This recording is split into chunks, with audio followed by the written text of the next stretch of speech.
India beat Australia by 7 wickets in the final game in Melbourne to clinch the 3-match ODI series 2-1. This is India's first bilateral ODI series win in Australian soil. Virat Kohli and company chased down 231-run target set by Australia with 4 balls to spare in the final ODI. Veteran Indian wicketkeeper batsman Mahendra Singh Dhoni guided India to victory, scoring an unbeaten 87, and his consistent performance right throughout the series earned him the Man of the Series award also. In 3 matches, Mahendra Singh Dhoni scored 193 runs, and by remaining not out on 2 out of 3 occasions, he averages 193 in the series.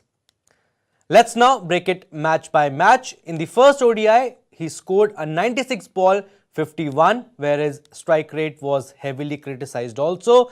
Then came Adelaide ODI, where he was involved in a century stand with Virat Kohli and scored an unbeaten 54 ball 55 to guide India to victory. And last but not the least, in third ODI, his unbeaten 87 helped the team register maiden bilateral ODI series win. Also, Kedar Jadhav slammed an unbeaten 61 of 57 balls as he ensured that India sailed through the Australian total after skipper Kohli's dismissal. Dhoni and Jadhav staged an unbeaten partnership of 121, capping off a perfect end to the tour of Australia.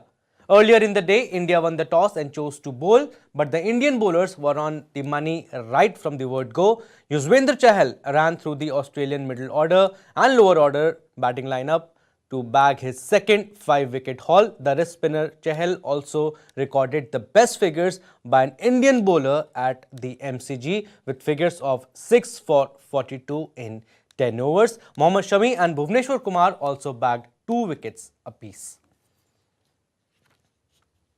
Power Sports correspondent Vivek Prabhakar Singh is joining us from the newsroom. Vivek, first ODI series win for India in Australia, and they have not lost any series in the tour down under.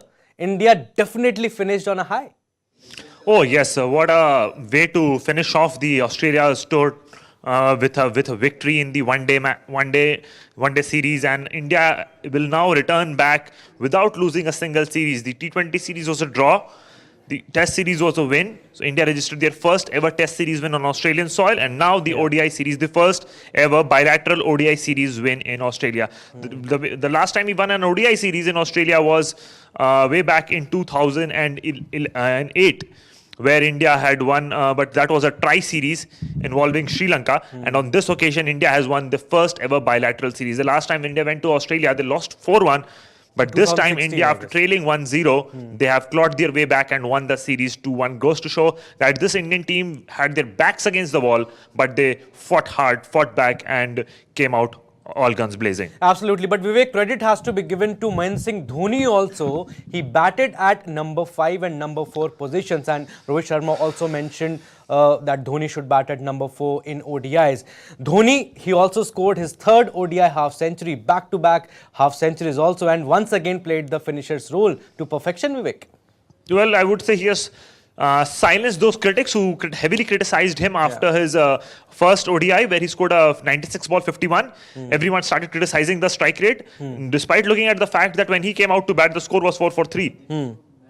But in the second game, the best way to silence his critics is make your bat do all the talking, and he did that by scoring a 54 ball 55 in the second ODI, and with a strike rate of over 100. And then in this game, he stayed there till the very end, like the previous game. Also, the second and third ODI, he stayed till the very end, till the last run was scored, and once again showed that the finisher isn't finished yet. Yes, you can criticize him, you can because he's no more the same swashbuckling batsman what he used to be in his early days, but he's still mighty effective behind the stumps and in front of the stumps when he has got the bat in the hand. And also, Vivek, not to forget, he was wrongly given out by the umpire in the first ODI also. And I was going through my social media page and saw this. Dhoni has an average of 103.07 in successful run chases.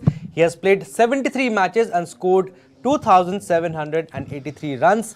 He can't be compared and is indeed the best finisher. But Vivek, still he was criticized for his strike rate in the first ODI in Sydney.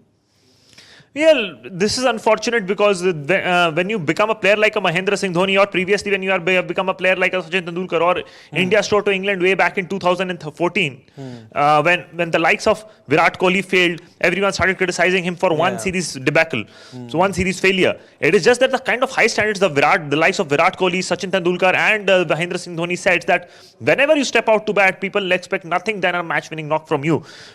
And at the end of the day, all three of them are human, and on few occasions one will fail, one will come out trumps. So this is the case which has happened with Mahendra Singh Dhoni. He has had a bit of a lean patch, but people do not realize the fact that he is one match winner for India, and he is a vital cog for India in the middle order, especially when India's middle order is struggling. You need someone as experienced as Mahendra Singh Dhoni, who has scored over 10,000 runs for India in one-day internationals, and at the same time also played 300 ODIs, and his wicket-keeping skills are second to none. So going into the World Cup, Mahendra Singh Dhoni is a vital cog in the Indian wheel. It is not that he's a veteran, or he has given great favors to Virat Kohli when he was a youngster, giving him opportunity. That is why he is in the team. No, the team management backs him. They know what his ability is, and he now showed what he is capable of by scoring an unbeaten 87 in the third ODI to win the series, and he's rightly deserved man of the match player.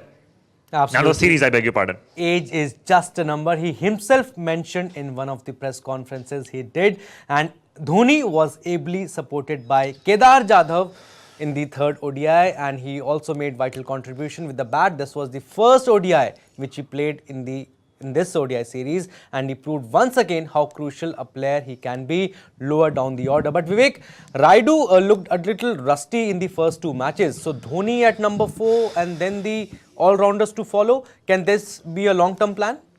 This can be a long-term plan, but I would like to put more focus on someone like a Kedar Jadhav. Why was Kedar Jadhav dropped for the first and second ODI? If they are doing experiments for the World Cup, then it is understandable. But keeping someone like a Kedar Jadhav, mind you, Kedar Jadhav has always been a player who has came out all guns blazing and come out trumps when it mattered the most. If you remember his first second one-day international century, which he scored against England in Pune in partnership with Virat Kohli. Virat Kohli also scored a century in that match.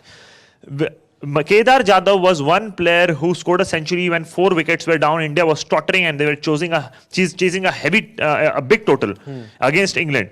And Indians were tottering at one stage. Kedar Jadhav was the one who had a partnership with Virat Kohli and took India across the finish line. Second, if you remember the Asia Cup, which India went on to beat Bangladesh in the final to win the Asia Cup, it was Kedar Jadhav who was limping. He had an injury. And he was limping. He went out, retired hurt, and he came back and ensured India won the match. So, and now in this game, in partnership with Mahendra Singh Dhoni, because had a wicket fall, another quick wicket fall, and then that time around, what would have happened is that India would have exposed their lower order, the lower middle order and the lower order to the Australian bowlers. But he stayed there till the end and ensured that there was no wicket falling. And in fact, at times he scored runs quicker than Mahendra Singh Dhoni, and Mahendra Singh Dhoni was the one who dropped the anchor, and he capitalized on the looseness he got, and it was a perfect partnership. 121 unbeaten partnership set the tone. By talking about middle order, Ambati Raidu had a forgettable first two outings in the first two ODI, but he's still in the scheme of things with his performance against West Indies in India. But yes, one thing can be questioned is the fact that he was playing in Indian conditions, and English conditions in World Cup is going to be different. So someone like Ambati Raidu will have to perhaps prove himself more.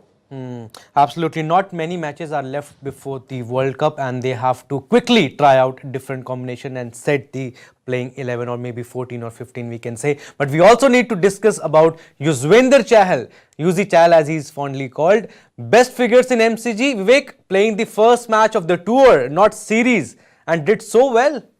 He is equal the tally of former India cricketer Ajit Agarkar, who also had the figures of 6 for 42. And he has equaled that tally of the best figures by an Indian bowler in Australia in one-day internationals.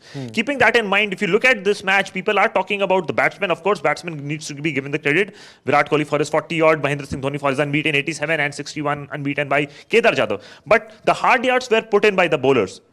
And the best hard yard were put in by someone like Yuzvendra Chahal. Yuzvendra Chahal also was playing his first match like Kedar Jadhav, and he once again showed what he is capable of. And a lot of former India cricketers like Madan Lal had said before the match that Yuzvendra Chahal, he has not played in the series, so against this Australian team, he can be a surprise factor, and he exactly turned out to be that. One of the dismissal, if you remember, he bowled a wide down the leg side, and Mahendra Singh Dhoni flicked the stumps. And even in Australia, told India The way he got out made Glenn Maxwell his bunny, and the way his combination works with wicketkeeper Mahendra Singh Dhoni, it clearly goes to show the kind of chemistry they share. One bowler bowling and the wicketkeeper behind the stumps clearly goes to show that Mahendra Singh Dhoni is the guiding force behind him, and he's bowling like a wily fox, and they are outfoxing the best batsmen in business. Okay, you can say Australian batsmen are not right now the best batsmen in business, but they're outfoxing the international players with their guile and their technique. So clearly,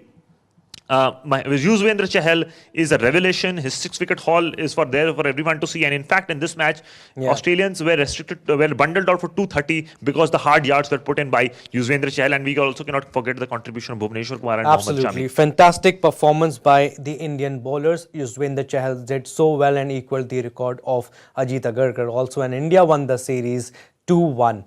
But Vivek, people will come and say that Australia were without Steve Smith and David Warner, but that doesn't take the credit away from India. But my question to you is, Australia will have to rethink their strategy because they can't afford to play this brand of cricket in the World Cup.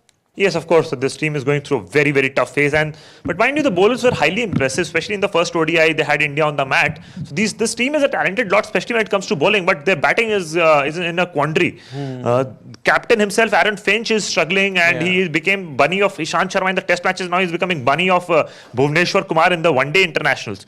So clearly, the Australian team is not in the best of position. And even the great Ian Chappell said that with the absence of these two players, what has exposed is Cricket Australia's poor planning. But the ranking was there for everyone to see. They're ranked 6th in the world. When was Australian team ranked 6th in the world? So it is unfortunate that the Australian team, the superpower once they were, is nowhere close to what they used to be. Absolutely fantastic, stupendous, superb performance by India in the series down under, and their next challenge will be New Zealand now. Vivek, thank you so much for your time. So Mahendra Singh Dhoni played the finisher's role to perfection and richly deserves the Man of the Series award. Man of the match, Yuzvendra Chahal and Kedar Jadhav also showed they can't be kept out of the playing 11 for long. India have definitely created history in so many ways down under, and who knows, perhaps 2018-19 will be the next generation's 1983. That's it for now. Stay tuned for more updates.